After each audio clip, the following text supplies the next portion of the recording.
Come.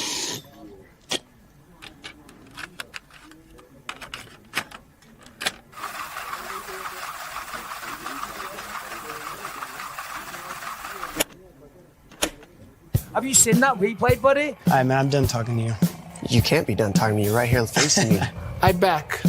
Trust me, I back. Damon! 60 G's, baby! But I'm not impressed by your performance. It's normal. Come on, guys. It's normal. You'll do nothing. You'll do nothing. I'm the man of the hour, Joe. Too sweet to be sour. What you see is what you get, and what you don't is better yet. I'm the women's pick. I'm the men's regret. And if you win against Chael Sonnen, you made a bad bet. I don't have much left to say other than you have seen nothing yet.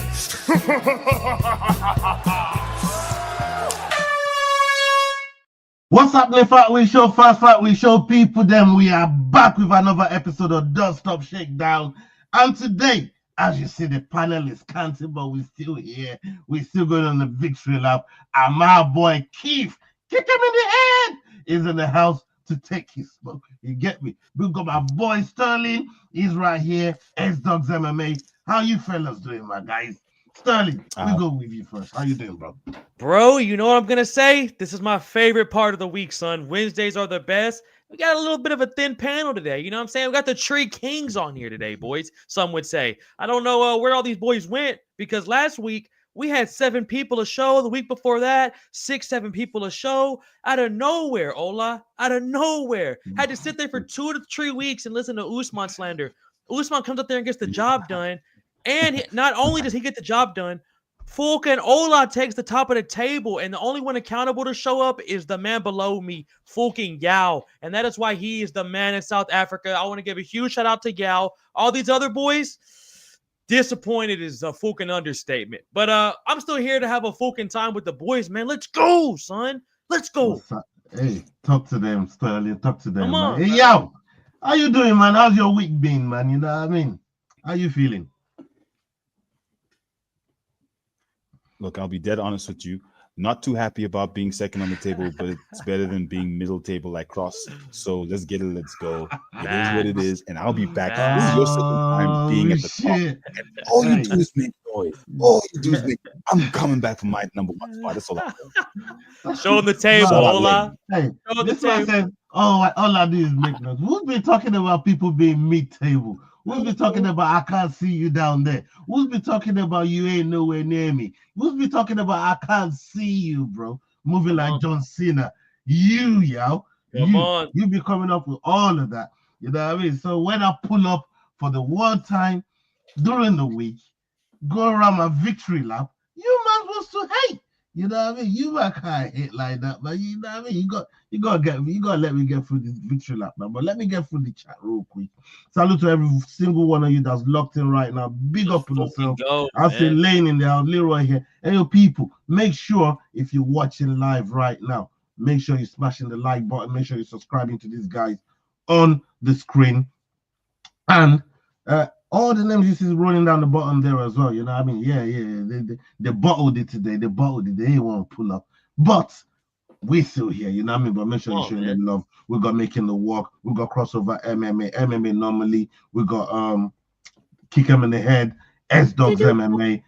The Rambling Dad. And also the Fight Week Show. Make sure that you're following every single body on the channel. Big up every single one of you, man. Big love.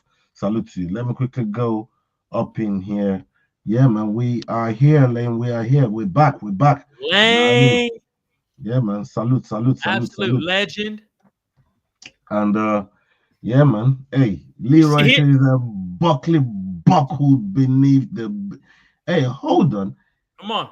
This reminds me of Papoose. This reminds me of Papoose right here, you know, alphabetical slaughter. Right there, brother. You know what I mean? For all you youngins that don't know who the fuck Papoose is or not familiar with Papoose work called alphabetical slaughter, go online after the show. Not right now. After the show, go online and educate yourself, man. Alphabetical slaughter by Papoose. That right there, Leroy, I'm proud of your work, man. I'm proud of it, man. Big up yourself. Before you move up from there, Ola, Buckley buckled beneath the beastly beating of the belonging to the bald-headed beast, Kamaru, the Nigerian nightmare. Ooh, man. Come on, man. Come on, man. Look at that delivery there from Yao, man. Look at that delivery there from Yao. Hey, I didn't know Leroy was your ghostwriter, bro. I had no idea Leroy was your ghostwriter, brother. Hey, boys, to be honest, I knew the job was sealed when I saw Francis Ngannou come out with him in the ceremonial weigh-ins. When I saw that monster of men walk out there, boys, locked that Kamaru Usman was getting it done. And shout out Murphy MMA. Let's fucking go, boys. Yeah, let's man. Big up Murphy MMA. Salute to Ryan. Big up yourself, Ryan. Big up yourself. Ryan. Hey. Oh, I'll tell you, brother. We're gonna come to this question, man. We're gonna come to this question. Okay, Leroy, give me 1 second. Yes. While he's doing that, Ryan, I'll tell you, brother, this time next year, double champ. We go through the little Aussie fella, and then we get from South Africa. We go through the little Aussie fella, Ryan, and then we come. How are we doing it right? Are we doing right now, money. Leroy? Money. Yeah. Okay. All right. Leroy's put some topics together for us. Leroy got some topics together for us. Hope this is better. Hope this is coming across better to you, not chat. Okay. Oh, hold on, bro. John Jones is a good person. Welcome to the chat. Oh, that's a fact there too. Oban Elliott is about to make a statement. Shout out. Oh, Merc. Yeah. Oh, I'm looking forward to that fight. Actually, the Welsh gangster. Yeah, man. Big up John Jones is a good person. Man. Come on, baby. Man. Big up yourself, man. The GOAT. Okay, yeah. The set. I don't know how the setting came from there to the webcam mic. So yeah, we have to change the source. Big up yourself, Leroy. Okay. Let's before we go ahead, let's remind ourselves. Let's go. You know what I mean? As Yao likes to show it. You know what I mean? Let's remind us. Let's remind ourselves. I was 6 points behind Yao going into this fucking fight right here. 6 points. Now I'm 3 points in. I'm 3 points in front of him. Like, Yao, explain yourself, man. Like, what happened? I was 6 points behind you, bro. Like, what happened, though? Genuinely. And let's not use Usman as an excuse. Talk to me. I need to somewhat credit you and Jourdain, because at the beginning you said, don't forget about the wolves scratching at the door. And I said, fuck you guys, I don't see you. I see Cross. And that's why if you look at Cross's and I's picks, they're very similar. Because to be honest with you, especially last week, I spent too much time checking if Cross was lying or not. I stopped watching you. I stopped watching everyone else. And that's the honest truth. And now I know better. I gotta keep my eyes on the fucking wolves at the door. Oh, Ola snuck him. Ola, Ola was the quiet guy in the corner. Cross is talking all that shit with you. You and Cross been beefing a little bit. Ola's in the corner. He's just watching it. He's watching it happen. Got it. Cross said something, yeah. He said, it's the night of 38-year-old fighters. He's never picked. He said he's never had a clean sweep before. He said, bro, I never had a clean sweep before, but I tried to tell him how to do it. And he said he didn't want to hear it because he's fighting for his life. Remember that one? You remember that one, Yao? Yeah, Come on. That's about to become a fucking meme. That's about to become a sound card. That's on the soundboard. That's on the soundboard. That's about to become a soundboard, bro. 1000%. Mike Dane done snatched up that fucking voice up there. And that's going on the soundboard, man. 1000%. Fighting for his life. You know what I mean? Hey, listen, it's not for it's not getting a clean sweep, yeah. It's not for everyone, bro. You know what I mean? Only set people can pull them things off. You know what I mean? I'll give you some flowers because you've done it twice this year. So for that, to be honest with you, that is fucking something. Well done on that one. That's definitely props. Hey, bro, salute, man. Come on. You know what I mean? Hey, Ola, nobody had faith in the nightmare either, baby. Nobody had faith in the nightmare. He went just the nightmare, man. It was Alonso Manyfield as well, brother. Oh yeah. Hey, yo, remember that one, yeah? It was Alonso Manyfield as well. Yeah. This is what I'm saying. We can't just blame it on Usman. You know what I mean? Hey, and y'all, don't think I forgot about you didn't pick Paul Craig. Don't think I forgot about that. Don't think I forgot about that. Look, you didn't pick Paul Craig. No contest. He was losing the first round. What do you want me to do? Stop it. Yeah, don't you do that. Don't you do that, yeah. Hey, oh my days. We got here interested to see Curtis Blades fight again. You know that's my dog. You know that's my dog, man. Curtis Blades is my guy, bro. You know what I mean? Come on. Yeah, man. The Welsh gangster. Y'all there? Spider Moose. Big up Spider Moose. Spider Moose. Let's go, Spider Moose. Salute to you, man. Thank you for pulling up, bro. Hey, Khalil Rountree KO. Hey, I love it, man. I love it. I love it. You know what I mean? I'm not against that, man. The kind of Rountree. That's the homie right there, man. That's the homie. Paul Krieg and a toxic gooch. Yeah, that was more toxic acting, brother. Hey, what are your thoughts on that before we get the show started? I never got to. No, I talked to Ola about it. Yeah, I got seen Curtis Blades out of beards. I haven't. Oh wait, so yeah, so with Rodolfo, look, it was the weirdest, most bizarre thing. But who acts like that? And I saw his statement afterwards, and his statement was like, "Who does that?" And I kind of agree. Who does that? I don't know what happened.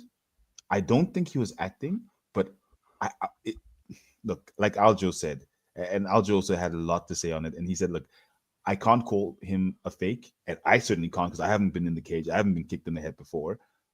But it just was really strange if you're watching it. It made no sense if you're watching it. And suffice to say, we'll all remember him because he's about to be a solid meme, a viral meme of that get up. Like, it's Fight Day Boys. That's about to be the Fight Day Boys meme. Get up, it's Fight Day. 100%. 100%. Yeah, man. The memes coming off of that is legendary, bro. It's crazy. It's absolutely crazy. Hey, big up Kanye. Salute to Kanye. I see you. Salute. Thank you very much for pulling up.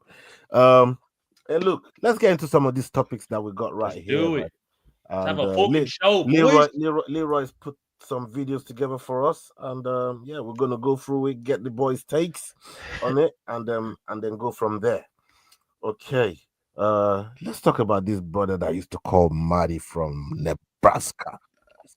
We have another update on Ben Askren. For those unaware, Ben has been battling severe pneumonia in the hospital since UFC 316. Pat Mineo posted an update on Ben today. He wrote, "All the prayers and medical support Ben Askren has been receiving is working. He was able to open his eyes and squeeze hands, showing some responsiveness. He is still expected to need a lung transplant, but some of his levels are improving, and he's fighting like a champ. Keep praying for Ben Askren." Yeah, man. Hey, Sterling, we'll bring this to you first, man. I mean, the crazy shit that's going on with Ben Askren since that news broke and Charles Borrallo made that big ass mistake. That was crazy. I'm happy Ben Askren is still breathing. Ben Askren is still with us, and you know, he's fighting for his life, man. What's your take on this illness? How did he catch you, bro? It's kind of crazy how it happened too, because wasn't it Staff that's like the originator of it? Which is, bro, honestly, Staff has been such a big deal the last 2 years. I feel like we've been talking about Staff so much, like once a month lately.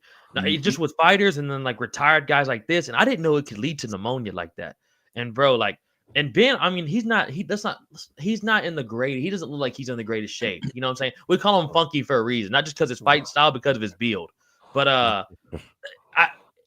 I think he's still in good shape, though. He's still probably super active. So for a guy like that to just get Staff, probably not thinking much of it, and then like just trying to maybe take antibiotics, the next thing you know, now you have fucking pneumonia, and there's a chance you might die. It's so sad, bro. I really hope he ends up getting this, like getting over this. And the thing by Kyle was crazy.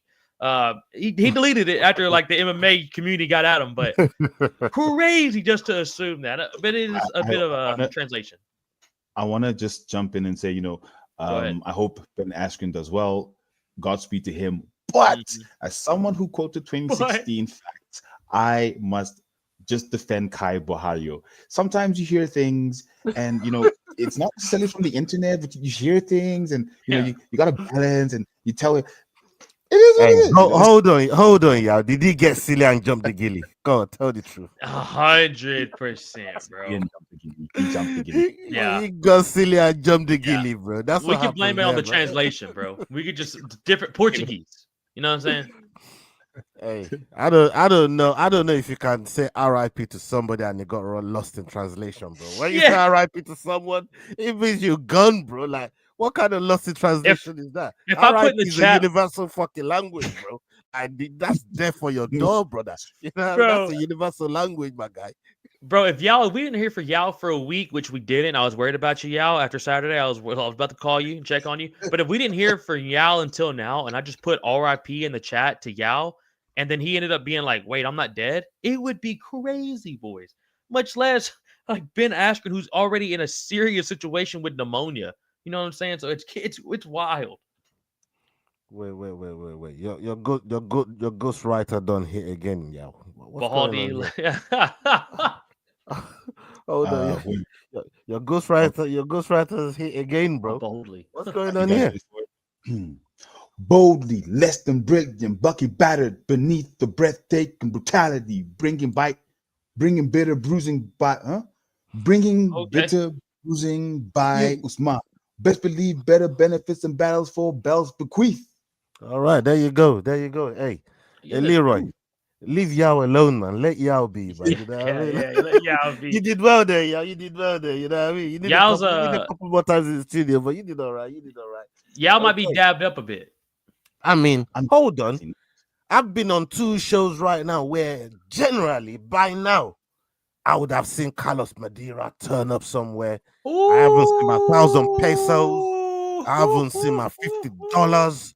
I don't know what's going on with this brother. What is it? Just as much of come on, cross? What's going on here? You know what I'm trying to say? This Let's brother go. came in with a bet for 1,000 pesos.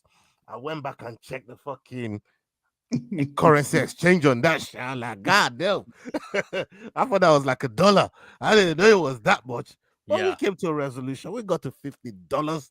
We shook on it. And I ain't seen Carlos Medeiros since then. Hey, listen, chat, you see Carlos Medeiros, you make sure you man are my bailiffs. Yeah, hunt him down and get him over here so he can pay his rent. Facts. Yeah? He owes rent. Hey, usually he's in Cross's chats last night in the Ultimate Fighter. I was in Cross's chat. I didn't see him at all in there. This is what I'm trying to say. Like, this brother vanished, man. You know what I mean?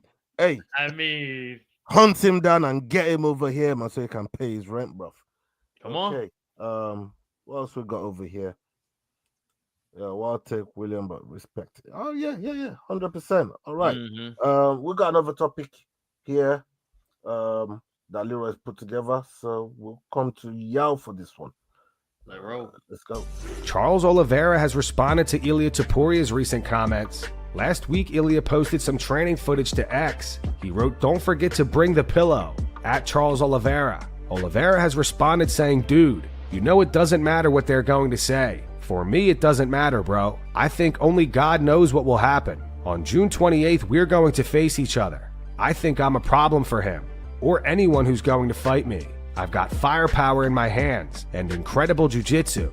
What Topuria is saying, or any other guy is saying, to me it doesn't make a difference. You've seen this soap opera several times. Many of them said a lot of things, and you know what happened in the end. My hand was raised, so it doesn't make any difference." Hey, Yao, we've seen it before. Let's see if you've learned a little lesson over this past fight week. You know what I mean? Let's see if you learned a little lesson over this past fight week, man. What are you saying on what Charles Oliveira, the do Bronx, you know what I mean? The champion that has the name. What are you saying about what his take is right there, brother? Look, he makes some very valid points. He has power that we don't usually talk about. He has striking that we don't usually talk about. He is bigger than Ilia. Come on. So he's got a lot of fair points regarding that. The thing is, like Usman, Topuria is shaping up to be a bit of a boogeyman having come up to a weight division where he's won in the past, but that's not his current weight division. He said that he's left featherweight for a reason. He's moved up to lightweight because that's where he's now more comfortable. He said that he feels the power. But then hold on. But you said he's being a bit of a boogeyman. Where though? Lightweight. And when I say lightweight, because he hasn't competed that much at lightweight. Yes, we saw what Jai Herbert did to him. Yes, we've seen all of that. But we've seen what it means when you become the champion. We've seen what it means when you have your own home gym to train 24/7 if you want. It makes a difference. Yes, Charlie Olives has been there. He's been champion. But I think it's at this point just a different level that fight's going to be at. That's how I'm seeing it. So I'm going to go different level in what way? In what way? Different level in what way?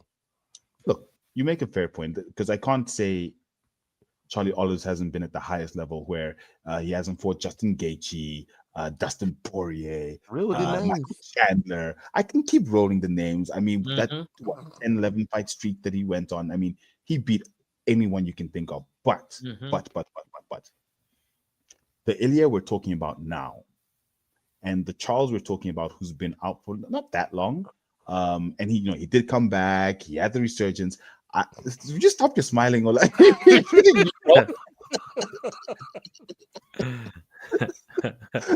I'm trying. Yeah, you're just smiling, bro. I'm just trying to understand what you're saying so the chat can get clarity on what you're talking about, because we don't need you talking between the lines, brother. You know what I mean? You remember the stay over there comment? Yeah. We're not trying to hear you talking between the lines. We want clarity from Yao. So what he's saying, hey, Ilia's about to take it to a new level. I'm trying to understand what levels are we talking about here, because we know Charles's levels, right? Sterling, I'm gonna come to you. Let me give Yao a breather here for a second. Yeah? I'm gonna come to you, Sterling. We've seen, I mean, obviously you've seen Yao there is made a lot of points on what Ilia could do, but maybe you had say one or two things about Oliveira, make a case for him on why people should not sleep on him based on what he's saying there. Boys, first of all, do you see that fucking little weasel crossover just popping there with some absolute bollocks, brother? Did you just see the little Folka? He's in the chat, but he can't come on the show today. I said some very disrespectful things last week, and then he wants to come in here and say Olive doesn't have a win over a champion, by the way. What the fuck are you even talking about, brother? What are you talking about? By the way, that comment has convinced me to go with Charlie Olives because, like I said, if I stay too close to Cross, it's going to happen what happened last week, and I can't take that. So it's okay. Come on, bro. But look, boys, let's not forget Charlie Olives on that streak. Not only did he beat the names you said, Yao, Kevin Lee, Tony Ferguson, Beneil Dariush, Justin fucking Gaethje, ever heard of him? And Justin said that was the hardest he's ever fucking been hit. And Justin fought every fucking body. Dustin Poirier melted him, defeated Chandler, Dan Hooker, loses to Islam, right? And then he beat Alman. Did he beat Alman? Alman Sarukian? Yeah. Beats Alman Sarukian. Alman beat him. No, Fuck. Okay, never mind. So he loses to Alman and Islam, and that's it, right? That's it. Yeah. Right. So I don't know why everyone's counting him out for that. And let's be real, boys. Ilia's a little fella. He's a little fella. Charles is fucking huge. Charles could fight at welterweight. Real talk. He just has a perfect frame for 155. But if he really wanted to, if he was maybe losing 2 or 3 in a row, maybe he'll just say fuck it. But I think Charles has. I'm nervous. Don't get me wrong. I'm scared. And everyone, this little Spanish fella has been fighting. He's knocking all my boys out. Bryce Mitchell, Josh Emmett, Volkanovski, Holloway. Like it's this little fella's pissing me off a bit when he fights my guys. But he's also got names. That's one of the things. He's also got names that he's beaten. I think this is a super interesting fight. I think this is a pick'em fight, honestly. Yeah, I mean, look, for me, this fight right here is a crazy one, because the one thing that I'm not giving Ilia credence for is this notion that he's done crazy work at 155 when the only person he's ever fought, ever competitively at 155 is Black Country Banger, right? To me, that's not a measuring stick of what he's coming to do at 155. But Charles Oliveira at 155 has broken every goddamn record there is. He's won every accolade there is. He's won every award, every fucking bonus available. Top earner when it comes to bonuses. And I'm talking knockouts and submissions. Both of them. Yeah? This is and his mentality. Sometimes we let the new tiny the new shiny toy. Let him know. Distort. Let him know what the body of work that we've seen from a proper legend like a Charles Oliveira. Somebody that's been there and done it. No, you will shut your mouth right now, y'all. Yeah, I'm talking. That's right. That's right. I'm talking. You forgot, bro. Y'all must have forgot. Yeah. What Charles Oliveira is all about, bro. They even snatched the fucking title of this boy by thieving his fucking weight, his weighing. They lied on his weighing with the goddamn scales. Oh, they're not talking. Oh, somebody tampered with that weight. Somebody tampered with that scales. Yeah, the champ has a name. Come on, and his name is Charles Bronx Oliveira. Come on. Yeah, we've seen this brother go through all kinds of adversity, and he just keeps his head down and keep going. Hey, having said all of that, I'm picking Ilia. But what the I just wanted to remind everybody, you know what I'm trying to say? Hey, listen. Don't listen to anything. That's the thing. Listening to you guys is literally poison. Like, I'll be fucking honest. What the fuck, bro? I'm trying to fuck my Yao's mind up. Sterling, trust me. This is competition. This is competition. No. Okay, you're right. You're right. I'm trying to fuck with Yao's mind right now because he already said something about Cross and what Cross said is gonna change. So I go for let me just fuck his mind up a little bit, man. Right now, I like that. Yao's mind is all discombobulated. Oh, he don't know what to do right now. But okay, the truth is I won't lie. Hey, listen, I'm scared for that fight. I'm worried about that fight because look, it's dangerous. Kind of the same thing here with the Usman situation in terms of look, Ilia's coming with so much power, right? We know the type of power he possesses, what he can do with it. He can turn your lights out. We've seen it, right? And again, just like no knees, they say, "Oh, Oliveira's chinning." You know what I'm trying to say? They're gonna say that, right? But hey, when that brother pulls the guard we want to see what Ilia's gonna do. We want to see if he's gonna go into the fire like Islam did, because that's levels. That's the levels that I'm expecting. Yeah, that's the levels that Bronx is expecting. Can Ilia deliver on them same kind of levels? That's the question over here. And if he does it, he will get his flowers from me, bro. But I need to see him do it. 110%. We got another video here from Leroy. We'll come back to you, Sterling, on this video. Let's go. Let's get it. Jamahal Hill and Khalil Rountree faced off ahead of their fight this weekend at UFC Baku. Hold on one second. I'm going to step closer right first.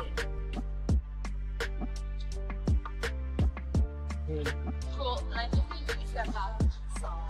And then you want to face forward. We right here, guys. And if you get the throw in the back of is right here, gentlemen. Yeah, I was looking at somebody's drone just flying right across in that video there, but I see that drone just flying across. But hey, Sterling, I know it's just a face-off, but how hyped are you about this bloody bout right here, man? This one here with Jamahal and Khalil Rountree, man. How hyped are you about this bout? First of all, I thought it was UFC Baka. I've been calling it that this whole time. So hearing it said like that was crazy because I thought it was UFC Baka this weekend. But do you know where Baku is? It's in the Persian continent. But look, It's in the Costa Rican Valley, brother. That's where Oh, it's yeah, at. you know what, you know where Baku is, isn't it? We've been there, man. No. Korea? You wrong again. Yao?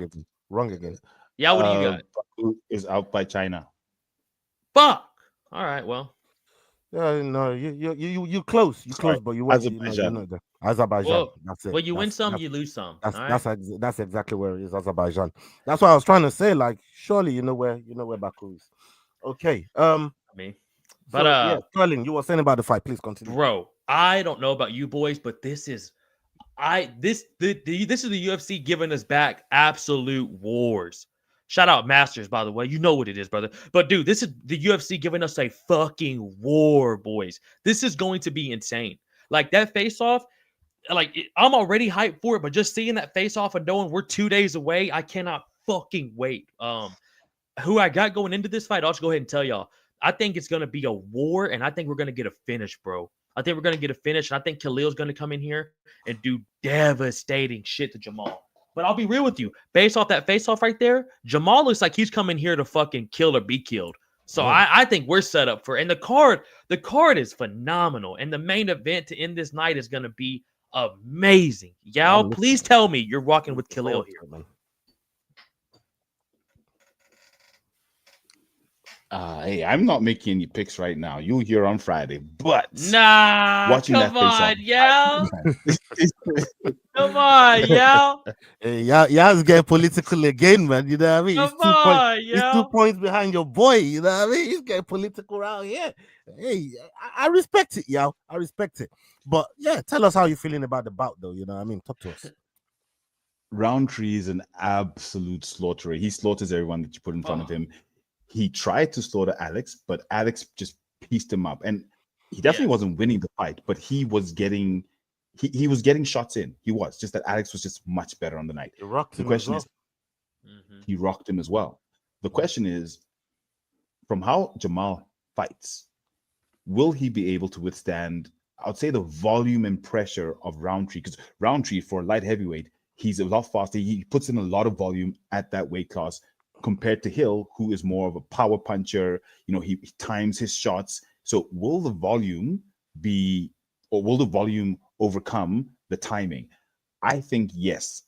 Once you put the sort of forward pressure that Khalil Rountree puts in, hey, it's tough to stop. You can be as tough as nails. You can be as tough as Jamahal Hill, who we know is tough as hell, fought with a broken arm.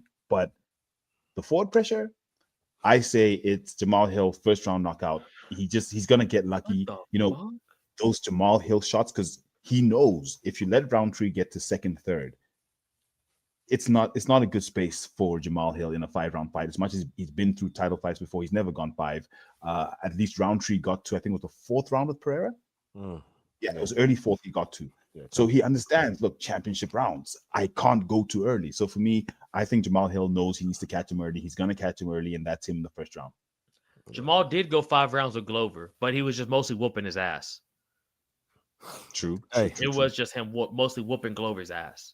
Big up my boy Yasa TV. Assalamu alaikum wa rahmatullahi wa barakatuh, my brother. Big up yourself. I'm glad you remember. This is why I say y'all should know this. You know what I'm trying to say? Because we still remember that suffering in Baku.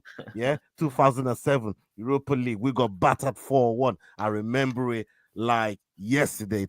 Fucking Giroud talking about thank you, Arsenal, for this fucking cup. Yeah, I remember that shit. You remember that, Yao? You remember that? Yeah, that was painful, bro. Yeah, man, that's one of those. That was one of the moments. You know what I mean? It's one of the reasons why Baku and Azerbaijan is imprinted in the back of my head. You know what I mean? So salutes to my boy Yasa TV over there. Big up yourself. We got Spider Moose says Spider Moose. Hey, lots of water, Yuri. Very much refreshed and improved. Yuri. Okay, yeah, I see you. I see what you're saying. He is a technical striker. He says, Master says Hill is a technical striker. Hill is a dog with power. In case it's a case of can Hill evade Khalil, or will Khalil catch him at some point and take him out? Yeah. This is I said the opposite. Yeah, man. Yeah, true. Rountree brings firepower. Bro, it's going to be an interesting fight to see. That's for sure. That's a banger of a fight in front of us, man. Banger of a fight. I can't fucking wait, bro. It's gonna be bloody, boys. 100%. Yeah. All right. Let's get to this next video here. We'll come to Yao with this one. Let's go. Aljamain Sterling weighed in on the controversy surrounding Rodolfo Bellato's fight over the weekend. During Bellato's bout with Paul Craig, he was on the receiving end of an illegal upkick at the end of the first round. However, many fans and fighters pointed out that Bellato seemed to glance directly at the referee before going down, then appeared to act as if he was knocked out. The incident drew comparisons to Aljo's fight with Piotr Jan, where he was also accused by some of exaggerating after taking an illegal knee. On a recent video posted to his YouTube channel, Aljo agreed that the situation with Bellato was incredibly bizarre. He also denies that he faked it when he was kneed by Piotr Jan, and says he was really hurt. He gets up kicked, goes for the ground and pound, up kick, boom. He looks at the ref, turns, and then falls backwards. And then he looks like an outline in the streets. Now, with him being the outline in the streets, somehow, some way, he's a corpse. He just starts to shimmy and wakes up. I'm just like, it looked like one of those snail things where you dump water in it and they just activate. It was the most bizarre thing, but it doesn't look good. It doesn't look great. I think we can all agree with that. Now, I know people saying I'm an actor, I got my belt from acting, and I was selling it and really pretending to really be hurt and that I couldn't continue. Guys, I legitimately was really hurt. Oh my God. I can't believe we're still talking about this. People still bring this up.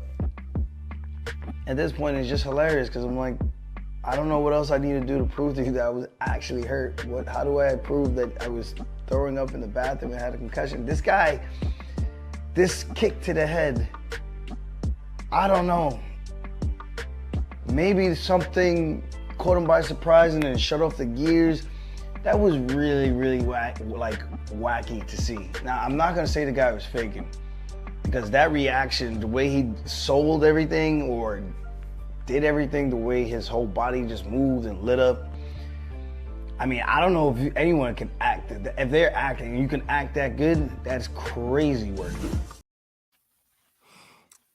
Yeah, man. I see the chat getting active. Big up yourself. Salute to Masters. Shout I out see the you right chat. there, bro. But yo, you know, you've heard what Sterling is saying there. Aljamain, by the way, talking about the kick in the head. You know what I mean? What's your take of that whole Paul Craig versus Rodolfo Bellato? Paul Craig. Talk to us. So Paul Craig was Craig. losing that fight, and I think we had this quick chat at the top, Sterling, where we talked about this, and I'm gonna repeat myself. Paul Craig was losing in essence, but for me, the fact that who we right now see as the acting king, Aljo Sterling, Aljamain Sterling, same thing.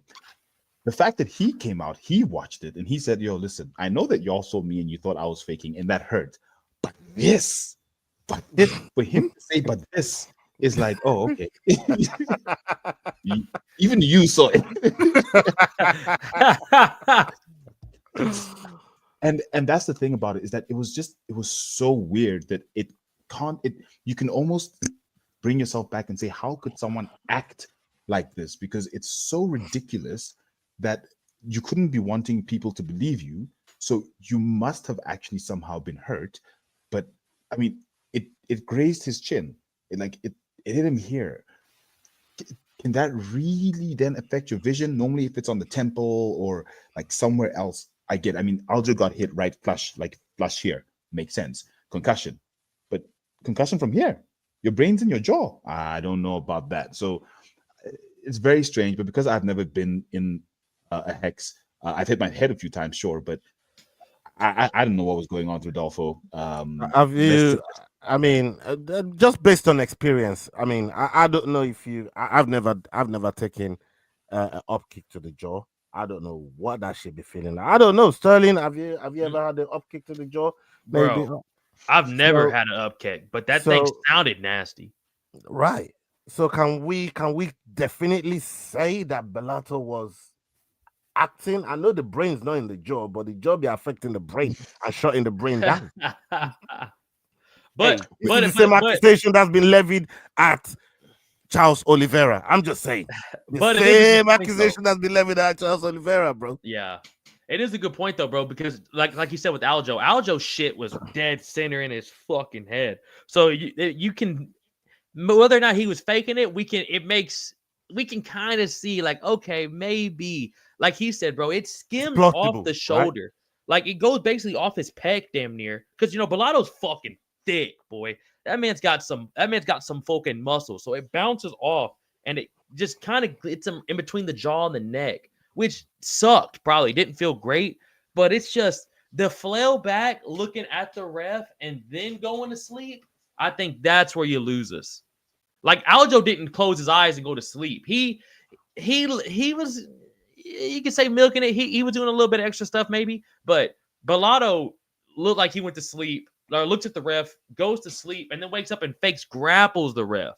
Ola, what were your thoughts on that? I think that's the weird part.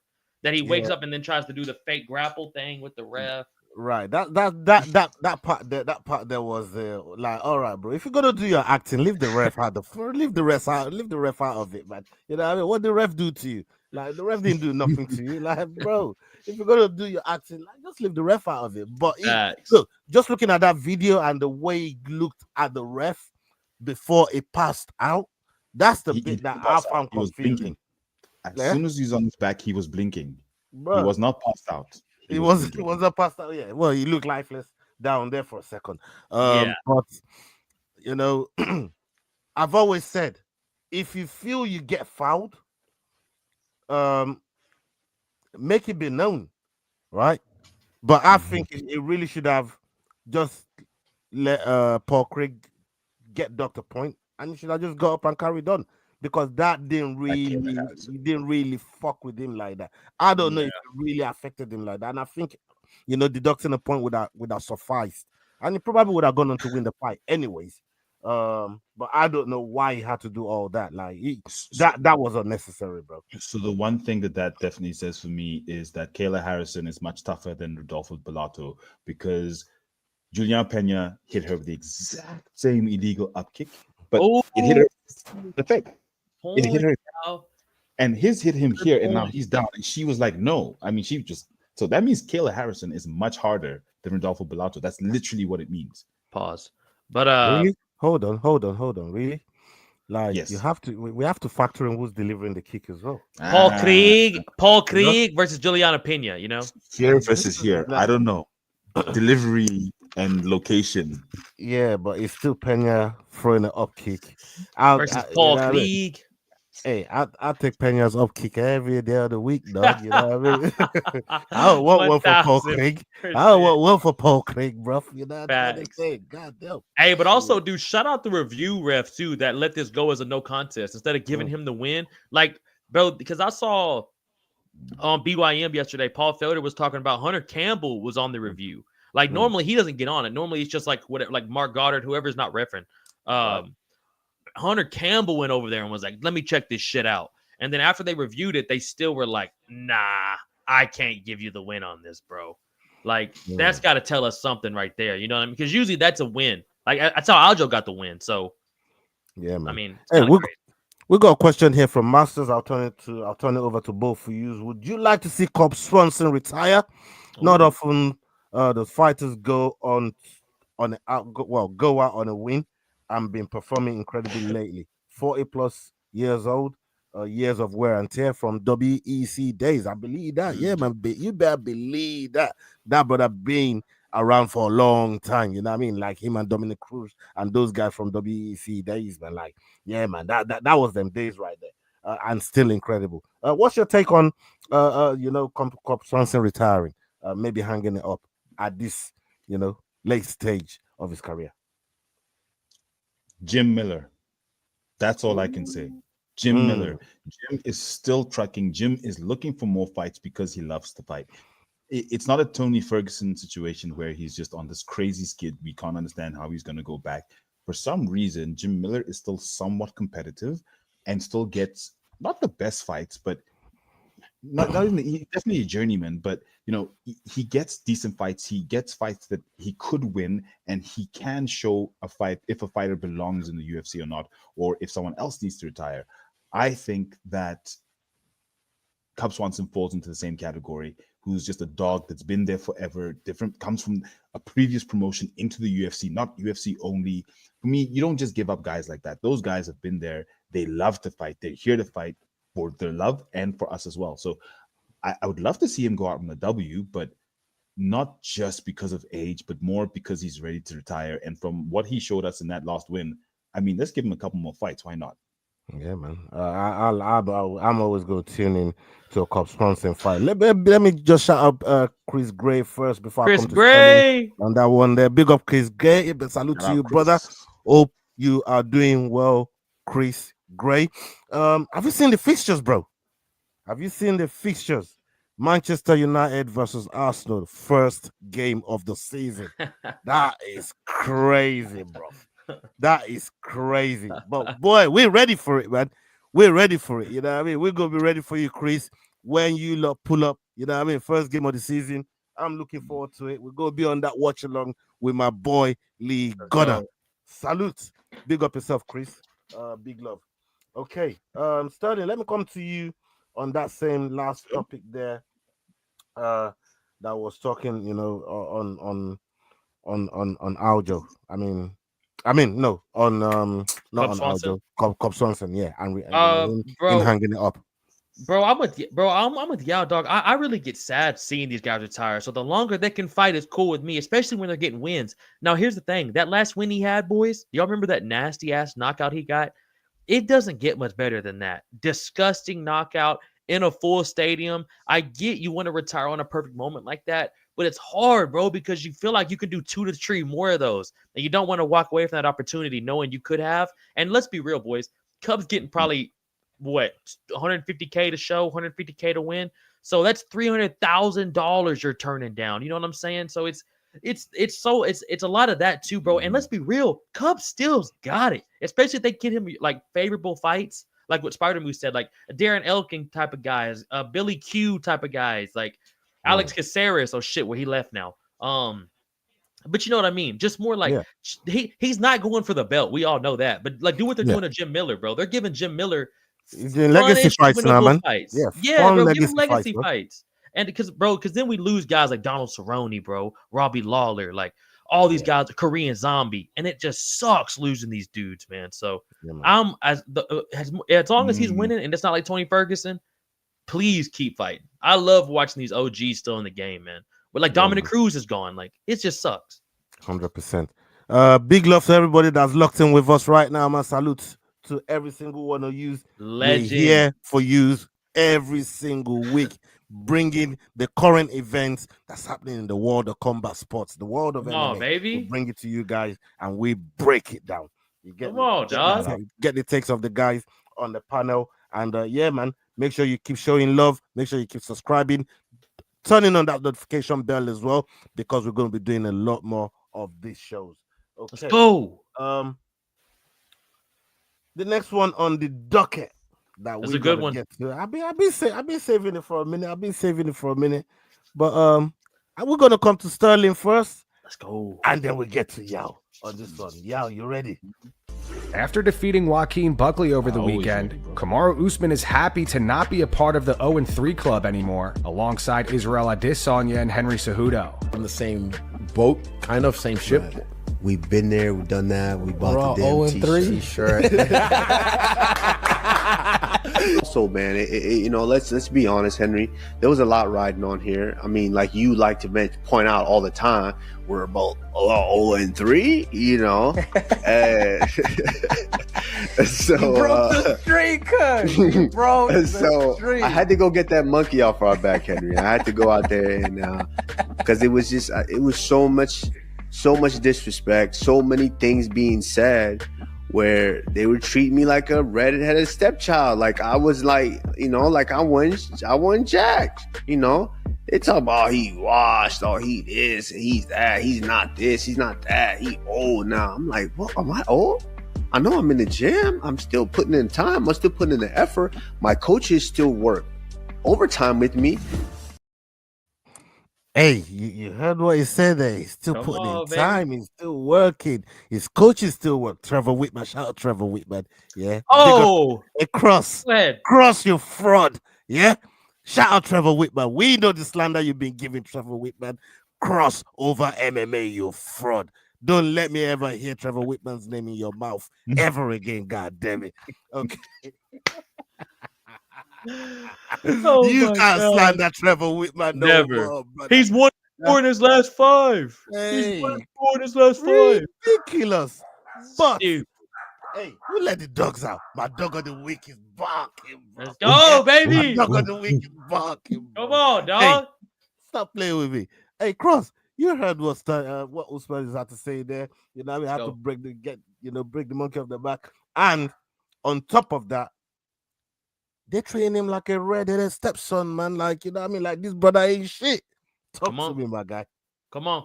Look, dog, I've enjoyed this week more than ever. Just keep going over this fight with Usman and Buckley. This has been the greatest thing. I had to sit here for weeks. Imagine being Usman, bro, sitting there for the last 3 to 4 years. All everyone's talking about is headshot dead. You've lost 3 in a row. But they don't talk about it's only been the 2 fucking guys, and one of them was on 10-day notice and had to fly across the fucking world, y'all. You know what I'm saying? And fight Khamzat Chimaev. Ever heard of him? The fucking boogeyman of the UFC?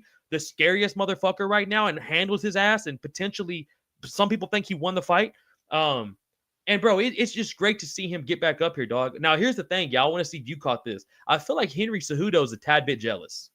I don't know if you heard it. I think Henry's not one of the guys that I think misery loves company. I think Henry knows that he's pretty much done now, and Kamaru has a chance to be the double champ next year against your boy Dricus. So I think Henry had a little bit of jealousness in his voice there. I want to see what your thoughts were. But we're going for that double champ, y'all.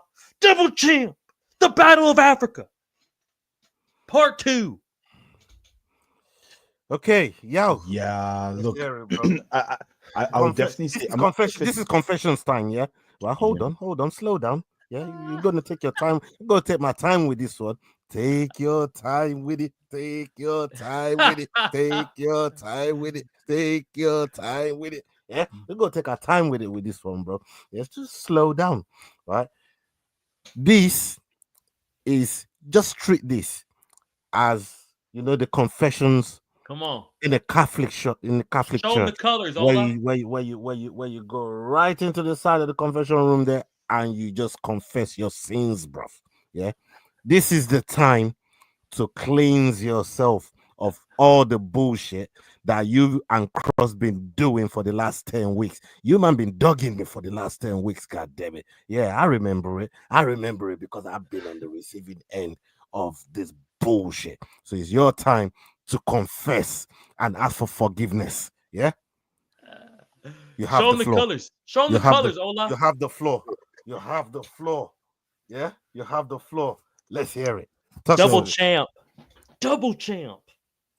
First of all, shout out to Usman. I didn't give him his flowers, his props, so I'll give him his flowers. He destroyed Buckley. He did I guess what we should have expected him to do. Some of us, it looks like I'm frozen at this point. No, you're some good. of us were expecting Buckley to, check the next one. Buckley to, pull something out of the fire, but he didn't. So shout out to Kamaru. Like you said, he's 100% former champion. Yes, he has no knees, but don't worry. When you're not on top, we'll talk. Or you're not on top, we gonna talk, bro. So, hey, don't forget this is your confession, bro. You can't be threatening the priest now. You're supposed to be asking for forgiveness. Facts. Hey, bro. Facts. No crazy talk will be permitted in the confessions room, bro. This is about you and confessing your sins. Keep giving Usman his flowers. Keep going. By the way, you were on. Keep going. You're doing well. You're doing well. Keep it coming. Now, no flowers here, but apologize for Cross. Was pressured into having him as dog of the week. To Cross for what? I said apologize for Cross. Like Cross isn't here, so for the Baldwin brothers, you got to stand on business for him. No, he said fuck Cross. Hey, this is bald on bold violence, bro. You know what I mean? Hey, dog. he said fuck Cross. Hey, y'all, that's I your like twin, brother. All right, we can't pick We'll our see that. siblings. That's your twin. This guy said, "Fuck Cross, bruv." You know, I'm trying to say, you probably listen to Cross no more. Hey, listen, we're listening. We're listening. I'm enjoying this, y'all. Please continue. No, Ola, look, With it, bro. Take your time with when it. we see Don't rush it. Cross, Ola will give him all the hell he needs to give him. I have nothing to do with that. Cross needs to come and take what he needs to take. Okay, I'm taking it now, and it's okay with me because I'm going to be back on top of the table at the end of this week, and Ola's going to be middle table energy, and so is Cross. So it don't matter to me. All I'm saying is, well done, Usman. You crushed it. Let's see what you do next. 100% well done on your over 38 parlay, Ola. I'll tell you what he does next. Over y'all. 38 parlay was crazy, and the Cody fucking parlay was fucking crazy too. Every single Cody lost. And every 38-year-old won. That is wild. Yeah, Hey, that is a crazy. wild stat. That is That's a wild stat. crazy, bro. That's crazy. Hey, And we Cross. said it, man. Hey, Ola, it's gonna be a bad night for 38-year-olds. Hey, I It's gonna be a mean, bad look, night for 38-year-olds. what I heard, all I heard, Father Time is undefeated. Father Time's undefeated, bro. Yeah, Father Time is undefeated. Usman, I think he he's got just- into my head. No. Oh, he got in your head, bro. Oh, He bro, got he in your head. Father he Time got is in there. undefeated is all I heard. You know what Yeah. I mean? And then all of a sudden, we see Buckley being a fanboy in the third round. Third round.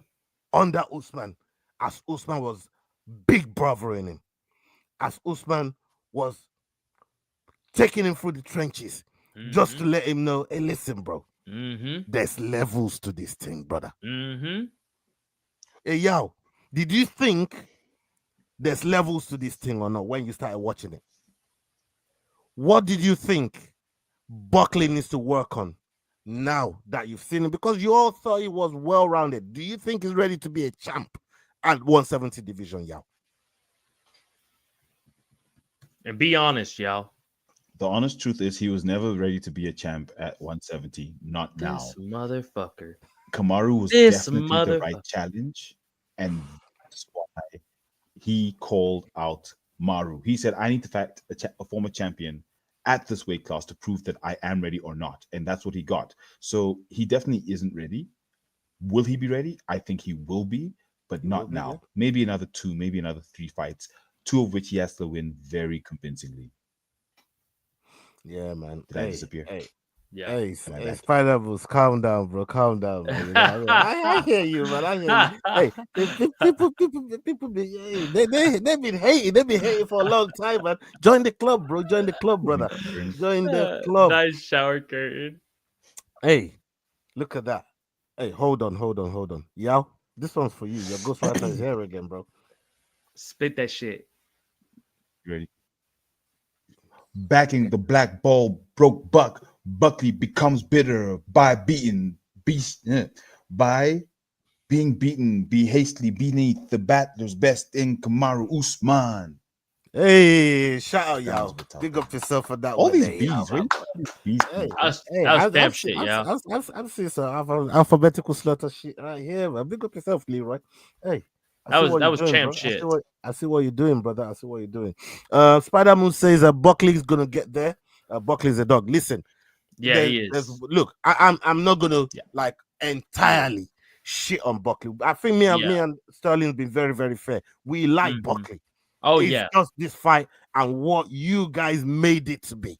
That's how we go. That's why we're going this hard, right? We fuck with Buckley. I fuck with Buckley, man. He's a beast. I'm probably gonna pick Buckley in his next fight. Same. He just came across the wrong one.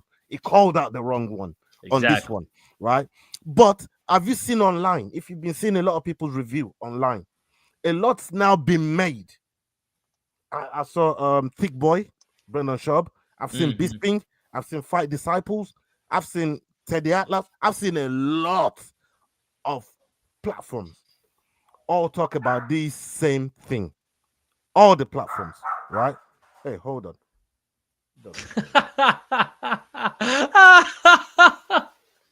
Oh, yeah. So the dogs are clearly happy that he's winning dog of the week competition. That's clearly what's Oh my happening over god, there. I was like, oh shit, where's he about to go with this? I have no idea where he's going with this. I was hyped up, waiting for it, and then he just leaves because the dogs are barking.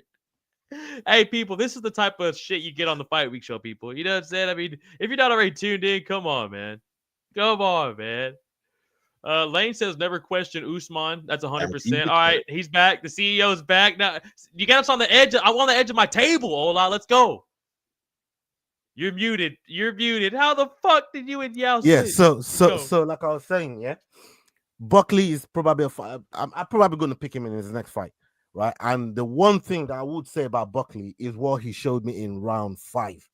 Mm-hmm. That energy he showed in round 5 means a fucking lot. And I'll tell you something, I ain't even seen Hamzat like that in round 5. How about that? Mm-hmm. Well, who's ever seen Hamzat like that? With all that energy after being dominated like that, still have all that energy, still trying to take man's head off in the 5th fucking round. I ain't even seen Hamzat like that. Mm-hmm. So that's why I know now Buckley has the championship material. He has the materials there, but he needs to put it together nicely. He needs to. He's going in the right direction. It's who he came across. I fuck with Buckley heavy. I like Buckley, and I think he's going to do big things in his career. I really, really think so. But right as of right now, I look at him and I think, because I said in the interview outside the UFC London, that if there's anybody that was going to take out Islam, it will be Buckley. It's still right there on my story. Go check out on Instagram. Really? Yeah, I said that then because Buckley was on this high. It was on this crazy high. And I said that then. I'm watching that fight, and I said, nah. I'm sorry, I changed my mind. You ain't ready for this thing. Mm-hmm. I don't see Buckley doing anything to Islam. Like not right now. Not with the performance. Because of the performance that I just seen. No. The way he can, like Usman was shooting for takedowns halfway through the octagon, and he was nailing it, bro. This is the brother we know knees. 38 years old too, by the way. They told me he ain't got no knees. They said he's old.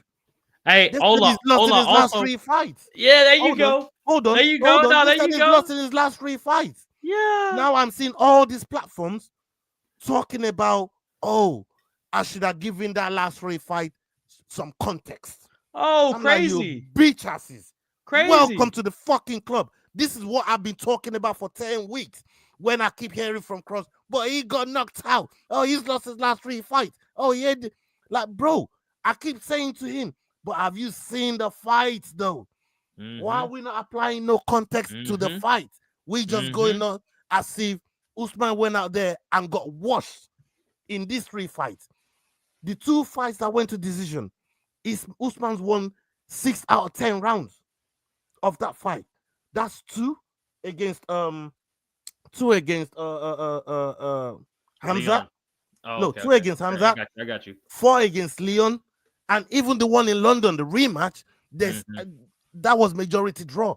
That could have gone either way. A lot of people said it could have gone either way. A lot of people said the one with Hamza was a draw, right? And in the head kick one, he was winning them rounds comfortably up until the last 50 seconds. And I tried to bring this up so many times during the build-up. Right there with nobody wanted to hear, nobody wanted to listen to me. And now, when it's fashionable, to back us, when it's fashionable to moonwalk the talk, now they want to bring context to the last 3 fight. Fuck all of yous, bruv. Every single one of yous that want to bring context to it now, fuck you. Stay over there. We don't want to hear it because we've been fucking telling yous, and none of yous wanted to hear it. Fuck y'all. Let's go, man. I don't want to hear no context from you, motherfuckers. Let's go. Yeah, that context should have been here before the fucking fight, man. You didn't give that man no respect. That man been defending titles with no knees for donkeys. Since he claimed it from fucking Woodley, he's had no knees. Now they want to talk about no knees. Shut the fuck up, like Usman said. Shut the fuck up. Come on, baby. Come on, Ola. Yeah, I said it. Hey, don't stop now. The fuck up. Don't stop now. Shut the fuck up. That's what he said. Yeah? I don't want to hear about no knees no more. I don't want to hear about no knees no more. Shit. Hey, partner. hey, Ola. We tried for so long to tell him, bro. We tried for so long to tell him, brother. Bro, Come on, bro. We've been trying to fight. Then we'll talk about it. Come on, dog. But look, I support Kamaru. So if his next fight's against Dricus, no, I can't support him against Dricus. Brother. Listen, Dricus got to get through Hamza if you start talking about Usman. We're going for the little Scottish fella. We're going for the Australian fella. Khamzat is not gonna win that fight, so I can possibly look past him. And if Kamaru comes up and fights Khamzat at middleweight, honestly, I don't want to see that fight. I wouldn't mind seeing Kamaru fighting for a title, sure, but I don't want to see Khamzat against Kamaru again. Like, I know it was a close fight. If it had gone 5 rounds, Kamaru might have won, but it's not a fight I want to see. I think there's a lot of other people that either of them could fight, not just for their legacy, but also to test themselves better or just better title fights. Because if it is like it was in the first fight, it wasn't very exciting. Decent fight, but not exciting. And yeah, well, look, we'll see what happens. We'll see what happens and who gets to face Dricus, whether it will be Kamaru or someone else after he. Well, look, I need your boy to win because look, Kamaru Usman versus Hamza we've already seen, and our boy was gonna beat the fuck out of Hamza in the 4th and 5th. I want to see the Battle of Africa, and I think this is the only fight that can help us get a fight in Africa. It can get Dricus versus Kamaru, dog. It can get us there, bro. Come on, bro. Belt for belt, 170 belt versus 185 belt. Yeah, legacy. You don't think that the name value is big enough to bring the card to Africa? I think he needs to get his head out of his ass, go on a bit of a run, and come back. No. No, You want an easy fight? No, stop that. Hold on, y'all. Hold on, y'all. None of that. None of that. No, hear me out. Nah, y'all knows he's he ain't got no grappling like that. Yeah. Y'all knows he's no got grappling. I see what you're doing, y'all. Yeah, Hey, y'all, you fraud. You're a fraud, bro. Hey, I see you, bro. I see you. He knows he's no good. He don't go grappling like that, man. He knows DDP go run down easy with the grappling. Come on, dog. Yeah, that's why it was easy to go on the run and come back so you can lose in Africa. We know he's a lawyer. I see what you're saying, bro. He's a lawyer first, brother. Let's be realistic. Look at the just the size variance of between DDP and Kamaru. Let's look at that, okay? And Kamaru, if you look at Bucky versus Kamaru, Kamaru was gonna fight Jan Blachowicz, dog. Don't forget that, bro. Ooh, that's Kamaru. Kamaru was gonna fight Jan Blachowicz. Well, do you not think? Okay, you're talking about size difference. What you say about Kamaru and say Bobby Knuckles? Like, it's not that crazy, bro. And Kamaru, you talking size difference. We see Kamaru and fucking Hamza, bro. Like, come on, dog. Come on, bro. We're talking like Kamaru, we're talking like Kamaru is some little boy. Like Kamaru, you see how Kamaru is to Buckley? Like, come on, like Kamaru's hands, and bro. that was one thing I didn't actually realize until I saw the weigh-ins, and that should have changed my mind because Kamaru was towering. I was like, what, bro? Hey, and not only towering over him, y'all. Fucking stacked. Kamaru look fucking stacked. Now that's what it looks like when you have DDP against Kamaru. That's facts because DDP is the bigger guy. And DDP, we know A, his hydration. B, because he's been fighting at middleweight for so long, he now carries middleweight a lot more naturally. Kamaru has to still build up to middleweight to fight at middleweight. He's just not a natural middleweight. So for me, that's where it really, so as much as he has the grappling, once you deal with the power of DDP at middleweight, it's not the same. The grappling you had is not going to work the same because you just can't move that arm. You're like, why is this arm not moving? That is a good point. Dricus is a big, strong motherfucker. I will give him like he is a fucking unit of a man. Like that motherfucker's huge. Hey, big up Zach Dolan. I see you. Shout out Zach Dolan. Salute to you, Zach Dolan. Big up yourself. It says Bobby Knuckles far too fast and sharp for Kamaru, and this may be the case. All this could be true. It's a good point, right? We're not even doxing the fact that all that could be true, but to say that Kamaru has it's almost like because these guys are true middleweights, Kamaru got no chance. I think you like, hey, look, all right. I see you twisting and turning there, y'all. Right, but listen, just listen to me for a second. To say, oh, Kamaru, zero chance to really go out there because this guy is naturally bigger than him. I think Kamaru can easily wear 185 nicely. And I think his walk around is around 205, 210, something like that. That's his walk around, bro. Yeah. Like, he ain't no liquid guy. When Big it comes motherfucker. to like, when it comes to cutting weight, it's like, you know what I mean? He really gets busy with it. And this is one of the things he said about this last fight. Getting down to 170 was crazy for him. Was crazy tough for him, bro. You know what I mean? Maybe he must start looking at that 185, man, and start seeing him more like a home. But bro, he fought Hamzat at 185, Ola, and he didn't look small in there against Hamzat. On 10 days notice too. You know what I'm saying? Wasn't even thinking about going to middleweight and fought Hamzat, bro. And nobody was talking about the size difference. Yeah, man, big up. We got Masters here. Say, guys, talk about the Reader versus Whitaker. Yes, you know what? That's a perfect segue because we're just talking about Bobby Knuckles. Let's come to you, Sterling. What are you saying about what Masters has got going on here with the Reader and Bobby Knuckles? Bro, this is a super interesting fight, right? Like this is Ritter's really made a name for himself. Like I knew he was a bad motherfucker coming out of one championship, bro. But the dudes they put him up against in the UFC, he's absolutely manhandled. I mean, man, it hasn't had a close fight since he's got anybody he's fought yet, and they're giving him names. So Bobby Knuckles, though, boys, I can never pick against him.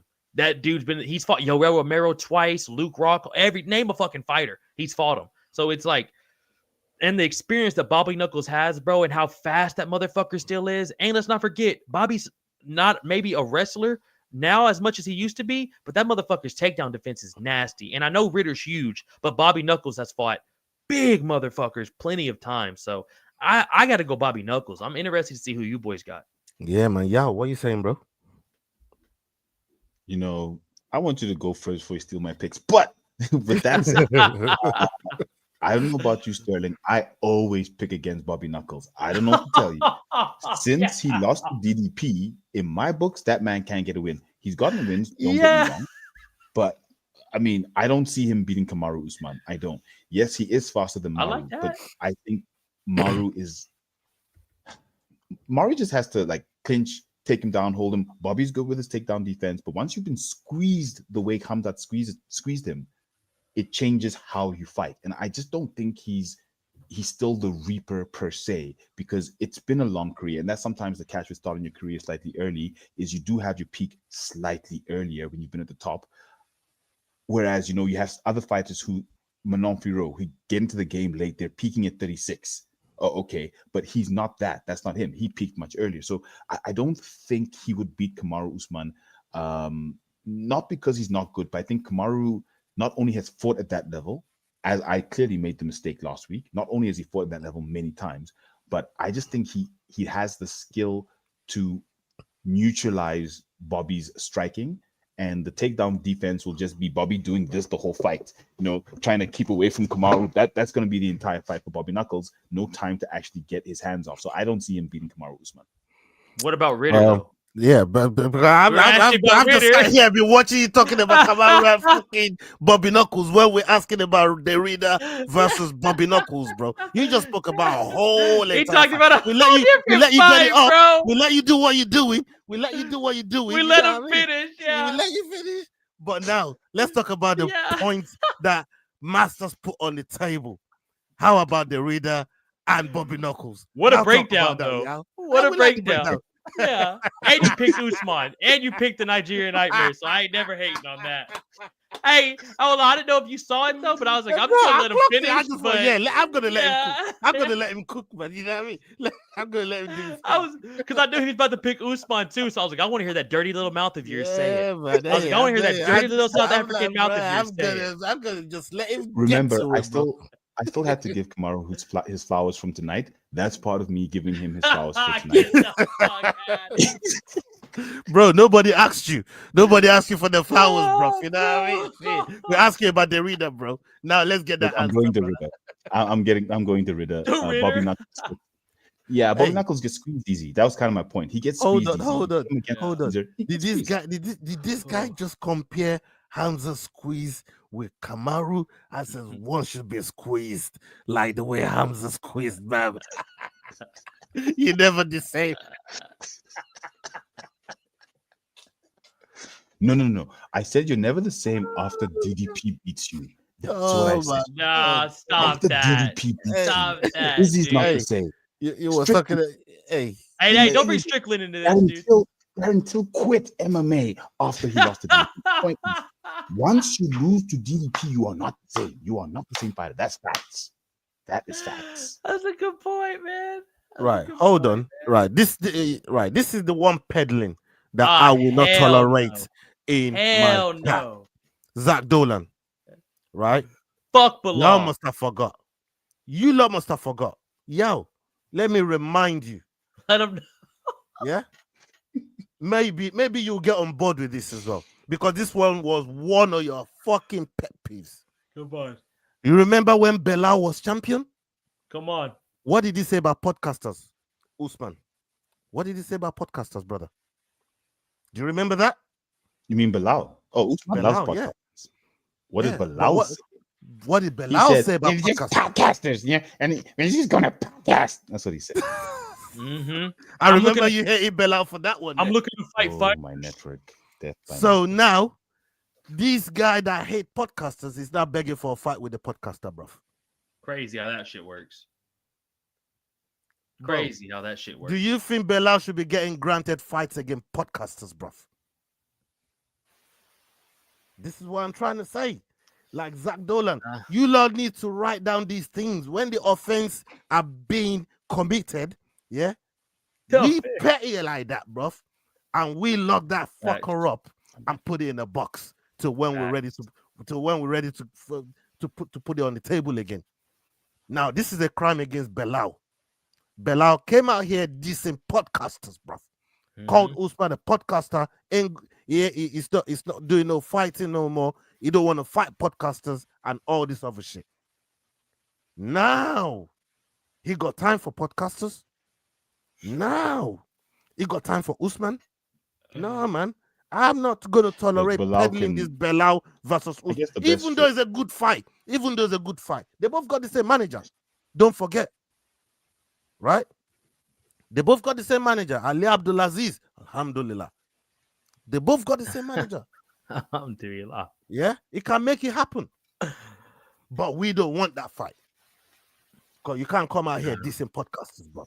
And they bro. With podcasters. Hey, go fight a real fighter. Go fight Ian Gary. Go fight Joaquin Buckley. What'd you say? Y'all? Maybe Usman fights for us podcasters because he is also a podcaster. So literally, he will be fighting for us when he beats Bilal's ass. Yeah, well. But here's the thing, boys. I already laid out Usman's. Boys, here's the thing. I've already laid out. I can't say it enough. This is Usman's next two fights. Yeah, we fight the little. I'll tell it, bro. This is it. We fight the little Aussie fella around December, last card of the year. Us versus the little Aussie. After we beat him, by that point, Dricus and Hamzat's gonna already happen. Hopefully, Dricus gets through Hamzat, and then next June, maybe next May, we're in fucking Africa, brother, fighting for the double champ status, and he's gonna get. Izzy couldn't get the job done, but here comes Big Brother Kamaru. Here comes Big Brother Kamaru to finish the job for him. That's the roadmap. That's the roadmap. That's the that's the motherfucking roadmap to all you motherfuckers, right? Say that. And the reason Sterling said, let me just speak on your behalf here, Sterling. Go ahead, brother. If you don't mind, my brother. Go ahead. The reason Sterling said about the little Aussie fight at JDM is because we don't want to have to do bad things to Islam. We like Islam like that. We don't want to have to do bad things to Islam. Former teammates. You know what I'm trying to say? We don't want to have to do horrible things to Islam. You know, we don't want to have to. I know Islam already accepted the fight there from Kamaru. He already said, let's get it done. Ali Abdulaziz, alhamdulillah, you can make that happen too. You see me? Yeah, you can make that happen. But we don't want to have to do horrible things to Islam. So I'd rather see JDM. But if it's Islam, Islam can get that work too. Trust me, brother. Not scared of Islam. Mashallah. Islam can get that work too. Mm-hmm. Yeah. Mm-hmm. And Mike Tyson once said, Go ahead. If you fuck with your brother like that, come on, you break bread together with your brother. Come on. You see me? They're going to make millions of that fight. Ali Abdulaziz will see to it and make millions of that fight, brother. And you break bread with your brother. That's a super fight. And then Dricus is in the front row. That's a pound for pound super fight right there. Yeah. Bro. Oh, that's even better. Even better. You know what I mean? That's a pound for pound special. Yep. You know, something DDP don't know nothing about. Yeah, hey, come on, dog. And then you got Dricus in the front row. Yep. He looks over at Dricus. He goes, something hey, JDM don't know nothing about. He looks over at Dricus, Ola, and he goes, hey, motherfucker, this is for Israel Adesanya. I want you in Africa. June 6, 2026 for the double champ status. I know. I'm sorry. I'm sorry, Leroy. I'm sorry, Leroy. I'm sorry. That's a funny one, man. That's a funny one. I'm sorry, man. That's on me, dog. That's on me. Fucking laugh, bro. Hey, Bellato needs to go fight fucking Joaquin Buckley, bro. Loser versus loser. He needs to go do something, man. He needs to go do something. Yeah. But hey, listen, we got one more fight. I mean, one more video. I got one more video that I'm gonna play before we get everybody out of here. And I'm gonna come to Sterling. It was you Sterling first earlier on. So we're gonna come to Yao. We're gonna come to Yao with this one. Then we'll get Sterling's take. Okay. Here we go. Tim Welch isn't worried about Sean O'Malley's star power taking a hit following his second loss to Merab Dvalishvili.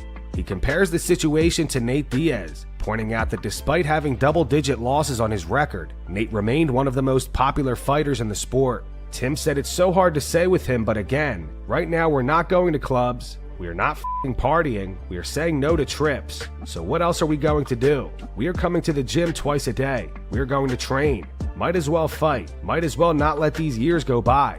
He's only 30 years old. Might as well just knock them out. Let's just keep knocking them out. Look at Nate Diaz, how big of a star he is. How many losses does he have? Jorge Masvidal, how many losses does he have? They're still just f***ing huge draws, huge stars.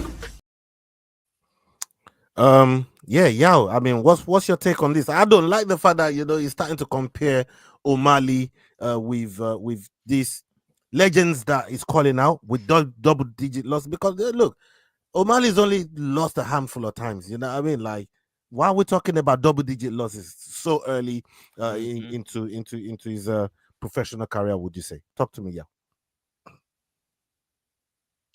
So I'm not sure if you guys remember, but Making the Walk Jacks, they put out a video asking if the UFC has a star problem. Yeah, not a star problem, but it is an industry built around stars.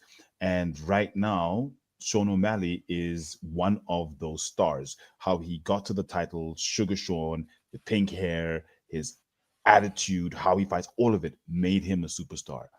In the fight that he lost to Merab, I think he earned about 30% more of a purse than Merab. Right. And that just speaks to the star power that Sean O'Malley has. So Much is right. Yeah, because the UFC is built around stars, you have to nurture your stars. You have to know which stars are worth nurturing, win or lose. And it feels like O'Malley is one of those stars worth nurturing, as long as he doesn't go on like a 4-fight skid, which is not likely. He's lost to the same person twice. He could become the next Max Holloway, who had the title and it's always in title contention, Maybe he wins it back, maybe he doesn't, but I think that it is worth still nurturing him, keeping him in there. He is a good fighter. We enjoy seeing him fight. We enjoy talking about him. We enjoy him on the mic. So as long as he starts to J the P again, and become like the old Sean O'Malley, let's go. Yeah, man. I mean, who would you like to see him in there with though next? Yao. When you look at the the career he's had, like who would you like to see him next? Because certainly he ain't going to be Merab again. I think he has. Yeah. Who? Okay. Umar Nurmagomedov. Why? Because Umar just came off a title fight, and they're both strikers. So at least he'll be in the position to prove himself, to say, listen, this guy's a really dangerous striker, but so am I. Watch what I did here. So I want to see him go up against Umar. And if Umar wins, it becomes, look, I beat the former champ. Yes, I lost the title fight, but look, I'm still here. So for me, I'm still here at the top fight. So I'd love to see O'Malley versus Nurmagomedov. Yeah, man. Big up Rob Rex in the house. Rob Rex. Rob Rex. Big up yourself, brother. Salute to you. Thank you for pulling up, my bro. Sterling, you've heard what y'all got to say there. I mean, what would you like to see for Sean O'Malley at this stage of his career? You know, I mean, he's at crossroads right now, and you know, he didn't lose no stock in that Merab look. Like Merab does this to everyone. I don't care who you are. Like Merab, I think Merab could get in there with the heavyweight and still just lift him across the octagon, take him to the other side, dump him on his head, and start talking trash while he's pounding on him. I just think that's just what Merab does. But at this point in Sean O'Malley's career, like what would you like to see? So I got 2 points on this, boys. One, I think what Ola said earlier too was a great point. Why are we already? It was kind of cringy to me. Like, why are we already comparing yourself to George Masvidal, Nate Diaz, Donald Cerrone, like all these guys that have multiple losses, bro? They've been in the UFC for 10 plus years, and they're fighting 4 to 5 times a year, boys. And they're in there having absolute wars. The thing with O'Malley is, bro, he got built up. He was supposed to be the next Conor McGregor for the UFC. So they built him up against guys that we kind of already knew he was going to dominate.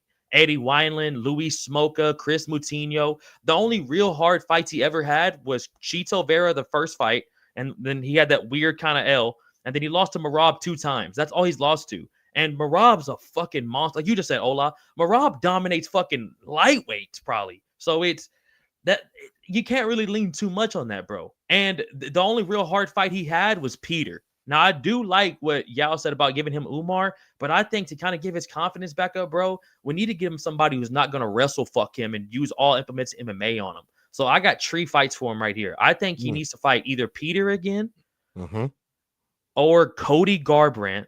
I know it's weird because Cody's so low in the rankings, but they got that little bit of beef, bro. They got that little bit of beef going into each other, and they're kind of in a weird point as well. Or fuck it, why not go fight Henry Cejudo? Y'all got that little beef as well, and you can build that fight up. Yeah, that's my last option. Yeah, man, that's a good one. For me, I'll be way more interested in him and Chito Vera.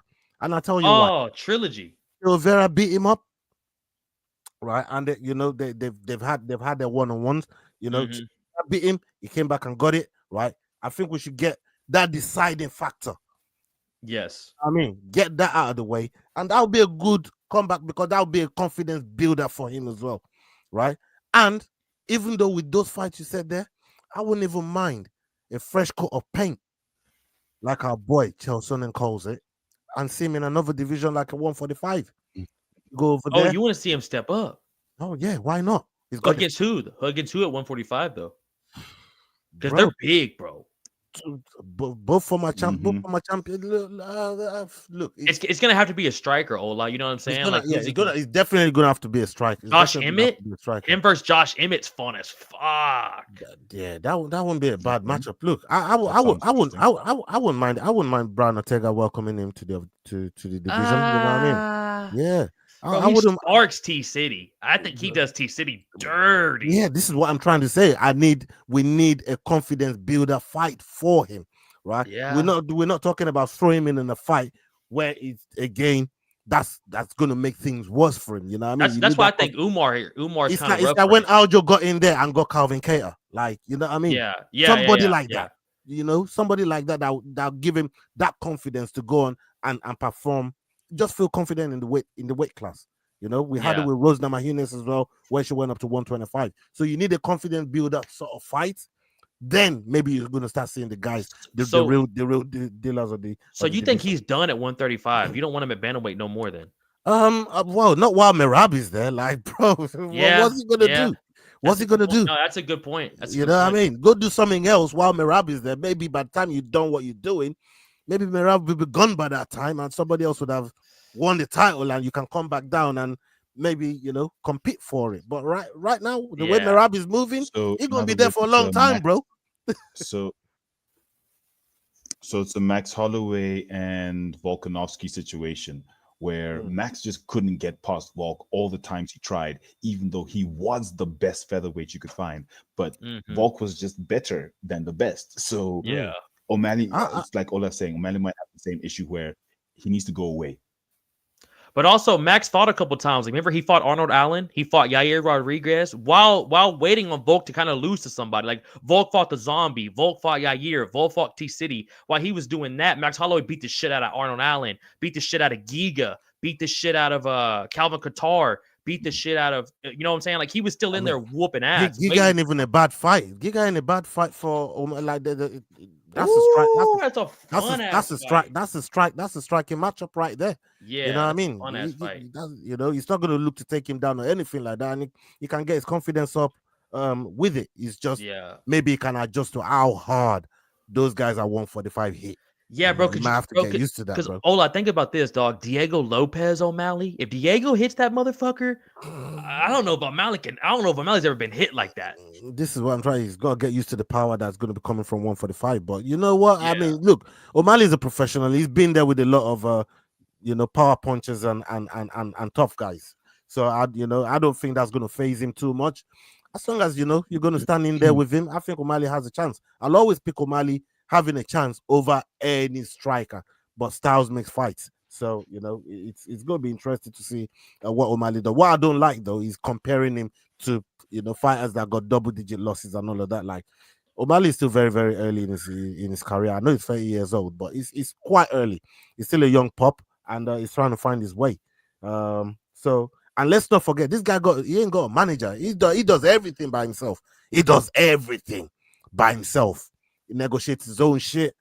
You know what I mean? Like, he does everything by himself. All of his career is on his back, right? And that's one thing that I rate about Sean O'Malley. So yeah, I want to see him do well, and hopefully we'll see what's next for him. We'll see what's next for him. Hey, Rob Rex, you're gonna have to calm down. You saw that? Yeah, you're gonna have to calm down with that shit, bro. You're gonna have to calm down with that shit, brother. You know what I'm trying to say, I bro. swear to God, I was gonna say pull that up, bro. Don't you be slandering T-City out here, my guy. You know what I'm trying to say. Hey, but he gave it to him at the end, though. He gave him credit at the end. He said T-City might tap Sean, though. Yeah, he might do, but I just want to say, a fun fight. I want to see a fun fight for O'Malley if he goes to 145.